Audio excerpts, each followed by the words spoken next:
Assalamualaikum warahmatullahi wabarakatuh. Salam sejahtera buat kita semua. Om Swastiastu. Sebelumnya, perkenalkan nama saya Rahmat Huda Praja. Saya selaku moderator di kelompok 5. Di sini kami akan membawakan hasil kerja sama kami, hasil kerja kelompok kami dengan judul Otonomi dan Desentralisasi Pemerintahan Daerah. Di mana di kelompok 5 ini terdiri dari 5 orang, yaitu saya sendiri Rahmat Huda Praja, kemudian Evra Dwi Otnel, Muhammad Mirzadi, Selvina Anggraini Dwi Puspitasari, dan Linda Permatasari. Selanjutnya kita akan masuk ke slide pertama. Baik, di slide pertama ini membahas tentang otonomi daerah. Otonomi daerah dapat diartikan sebagai hak, wewenang, dan kewajiban daerah otonom untuk mengatur dan mengurus sendiri urusan pemerintahan dan kepentingan masyarakat setempat sesuai dengan peraturan perundang-undangan. Baik, kemudian di slide berikutnya, pengertian otonomi daerah menurut para ahli. Yang pertama, Syarif Saleh. Otonomi daerah ialah hak mengatur dan memerintah daerah sendiri, yang mana hak tersebut merupakan hak yang diberikan oleh pemerintah pusat. Kemudian, yang kedua, Benyamin Hussein. Otonomi daerah adalah pemerintahan oleh rakyat dan untuk rakyat di bagian wilayah nasional suatu negara, dan secara informal berada di luar pemerintahan pusat. Yang ketiga, Philip Mahwood. Otonomi daerah ialah suatu pemerintah daerah yang memiliki kewenangan sendiri, di mana keberadaannya terpisah dengan otoritas yang diserahkan pemerintah, guna untuk mengalokasikan sumber material yang sifatnya substansi berkenaan dengan fungsi yang berbeda. Kemudian, faktor yang mendukung otonomi daerah. Ada 4 poin. Yang pertama, sumber daya manusia. Kedua, kemampuan keuangan daerah. 3, sarana dan prasarana. Dan keempat, organisasi dan manajemen. Ada juga faktor yang mempengaruhi pelaksanaan otonomi daerah adalah yang dikemukakan oleh Kaho pada tahun 1988. Yang pertama, manusia pelaksananya harus baik. Kedua, keuangan harus cukup dan baik. Yang ketiga, peralatannya harus cukup dan baik. Yang keempat, organisasi dan manajemen harus baik.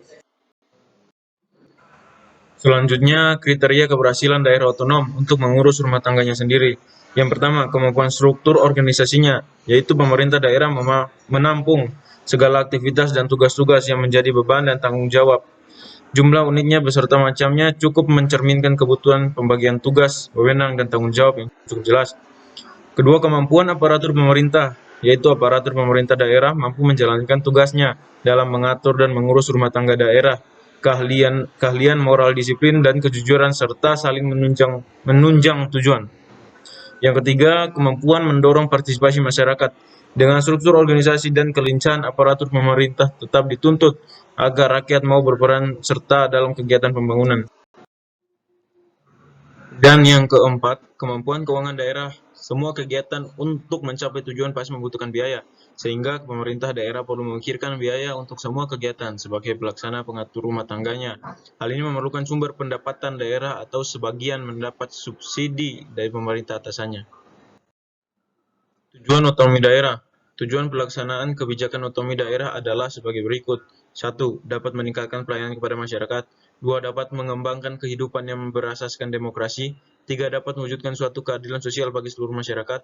4. Dapat mewujudkan pemerataan daerah. 5. Dapat memelihara hubungan yang serasi dan baik antara pusat dan daerah, serta antar daerah dalam rangka menjaga keutuhan Negara Kesatuan Republik Indonesia. Yang keenam, dapat mendorong upaya pemberdayaan masyarakat. 7. Dapat mendukung prakarsa sekaligus kreativitas, meningkatkan peran masyarakat, serta mengembangkan peran dan fungsi dari pihak DPRD. Kemudian prinsip otonomi daerah. 1. Prinsip otonomi seluas-luasnya. Berdasarkan prinsip ini, suatu daerah akan diberikan kewenangan untuk mengatur dan mengurus urusan rumah tangga sendiri, berikut pemerintahnya, kecuali jika terdapat wewenang yang menurut peraturan perundang-undangan memang menjadi kewenangan dari pemerintah pusat. 2. Prinsip otonomi nyata. Berdasarkan prinsip ini, suatu daerah diberikan kewenangan untuk menangani urusan pemerintahan yang didasarkan atas tugas, wewenang, dan kewajiban yang secara nyata sudah ada serta mempunyai potensi untuk dapat terus tumbuh, berkembang, sekaligus hidup sesuai potensi suatu daerah tertentu. 3. Prinsip otonomi yang bertanggung jawab. Prinsip ini bermakna dalam suatu sistem penyelenggaraan pemerintah harus pula disesuaikan dengan dan diperhatikan tentang adatnya tujuan dan maksud dari pemberian ekonomi. Tujuan yang ingin dicapai menurut prinsip ini adalah mampu memberdayakan masing-masing daerahnya dalam rangka meningkatkan kesejahteraan masyarakat luas.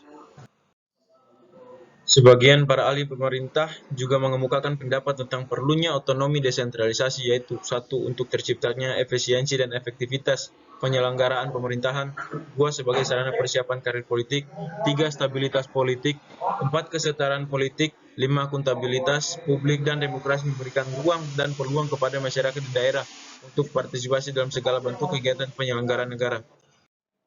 Perkembangan Undang-Undang Otonomi Daerah di Indonesia. Pelaksanaan otonomi daerah atau OTDA di Indonesia telah mengalami perubahan sebanyak 7 kali yang ditandai dengan perubahan UU OTDA atau desentralisasi, yaitu Undang-Undang Nomor 1 Tahun 1945 tentang pemerintahan daerah. Dalam undang-undang ini ditetapkan daerah otonomi adalah keresidenan kabupaten dan kota, tetapi tidak ada peraturan pemerintah, sehingga tidak dilaksanakan dan usianya hanya 3 tahun. Undang-Undang Nomor 22 Tahun 1948 tentang susunan Pemda yang demokratis. Yang ketiga, Undang-Undang Nomor 1 Tahun 1957 tentang pemerintahan daerah yang berlaku menyeluruh dan bersifat seragam. 4. Undang-Undang Nomor 18 Tahun 1965 tentang pemerintahan daerah yang menganut otonomi yang seluas-luasnya. 5. Undang-Undang Nomor 5 Tahun 1974 tentang pokok-pokok penyelenggaraan pemerintah pusat di daerah.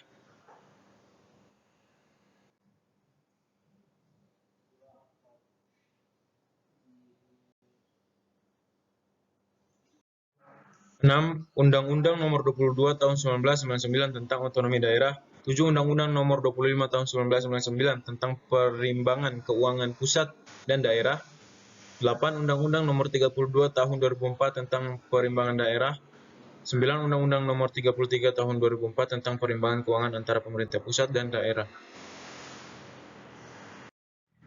Selanjutnya, desentralisasi. Menurut Sujito, menjelaskan bahwa desentralisasi sebagai suatu sistem dipakai dalam bidang pemerintahan merupakan kebalikan dari sentralisasi, di mana sebagian kewenangan pemerintah pusat dilimpahkan kepada pihak lain untuk dilaksanakan. Kemudian ada pendapat Bank Dunia menjelaskan bahwa desentralisasi merupakan alat mencapai tujuan pemberian pelayanan publik yang lebih baik dan menciptakan proses pengambilan keputusan yang lebih demokratis. Desentralisasi mengandung beberapa hal, yaitu 1. Adanya pelimpahan wewenang dan urusan dari pemerintah pusat. 2. Adanya daerah-daerah yang menerima pelimpahan wewenang dari penyerahan urusan. 3. Daerah-daerah tersebut mempunyai hak dan kewajiban untuk mengurus dan mengatur rumah tangganya sendiri.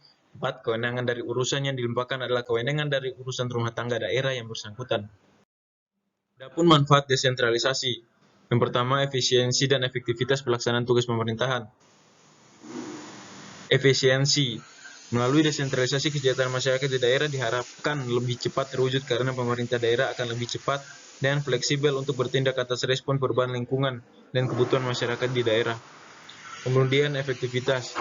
Dengan desentralisasi, ujung tombak pemerintah yaitu aparat di daerah akan lebih cepat mengetahui situasi dan masalah, sehingga dapat mencarikan jawaban bagi pemecahan masalah yang ada.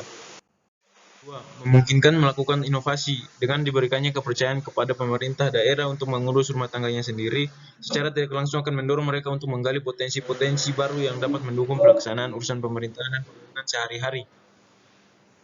Kemudian yang ketiga, meningkatkan motivasi moral, komitmen, dan produktivitas. Melalui desentralisasi, aparat pemerintah daerah diharapkan akan meningkatkan kesadaran moral untuk memelihara kepercayaan yang diberikan oleh pemerintah pusat. Kemudian ada tujuan desentralisasi. Tujuan desentralisasi ini terbagi menjadi 3. Yang pertama, tujuan politik, untuk menciptakan suprastruktur dan infrastruktur politik yang demokratis dan berbasis pada kedaulatan rakyat. Yang kedua, tujuan administrasi, agar pemerintahan daerah yang dipimpin oleh kepala daerah dan bermitra dengan DPRD dapat menjalankan fungsinya untuk memaksimalkan nilai 4E, yakni efektivitas, efisiensi, equity, dan ekonomi.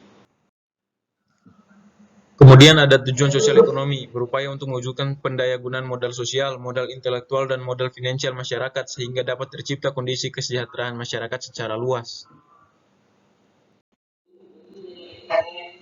Adapun kategori desentralisasi, menurut Rondinelli, mengklasifikasikan desentralisasi berdasarkan tujuannya menjadi 4 bentuk, yaitu desentralisasi politik, desentralisasi fiskal, desentralisasi pasar, dan desentralisasi administratif. Desentralisasi politik digunakan oleh pakar ilmu politik yang menaruh perhatian besar di bidang politisasi, dan masyarakat sipil untuk mengidentifikasi transfer kewenangan, pengambilan keputusan kepada unit pemerintahan yang lebih rendah atau kepada masyarakat atau kepada lembaga perwakilan rakyat. Kemudian ada desentralisasi pasar. Desentralisasi pasar ini umumnya digunakan oleh para ekonom untuk menganalisis dan melakukan promosi barang dan jasa yang diproduksi melalui mekanisme pasar yang sensitif terhadap keinginan, dan melalui desentralisasi pasar, barang-barang dan pelayanan publik diproduksi oleh perusahaan kecil dan menengah, kelompok masyarakat, koperasi, asosiasi swasta, dan sukarela. Kemudian ada desentralisasi administrasi.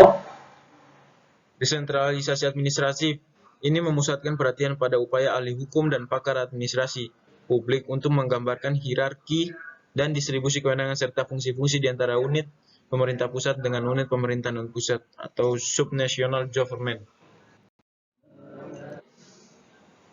Desentralisasi fiskal. Desentralisasi fiskal bertujuan untuk memberikan kesempatan kepada daerah untuk menggali berbagai sumber dana, meliputi pembiayaan mandiri dan pemulihan biaya dalam pelayanan publik, peningkatan pendapat asli daerah atau PAD, bagi hasil pajak dan bukan pajak secara lebih tepat, transfer dana ke daerah, utamanya melalui dana alokasi umum atau DAU, dan dana alokasi khusus secara lebih adil. Sekian dan terima kasih.